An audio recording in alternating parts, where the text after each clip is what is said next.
दरगाह सखी सईदी मुसाणी ते आयल ज़िले खैरपुर जा रहवासन का चोर पैसा ऐं ॿियो सामान चोरी करे विया।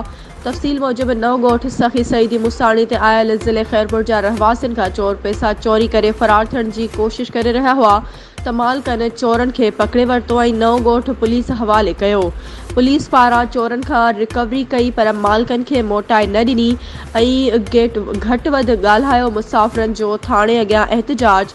सहाफ़ी पारां ज़ाइरीन जो एहतजाज रिकॉर्ड करण दौरान नव ॻोठ थाणे जो वॾो मुंशी सलीम ज़रदारी सहाफ़ी जे मोबाइल फुरण जी कोशिश। वॾे मुंशी जी अहिड़े अमल ख़िलाफ़ सहाफ़ी ऐं समाजी अॻवाननि मज़म्मत कई ऐं SSP दादू खां घुर कई त अहिड़े अमल जी फौरी कार्रवाई कई वञे। ॿी सूरत में सख़्तु एहतजाज कयो वेंदो।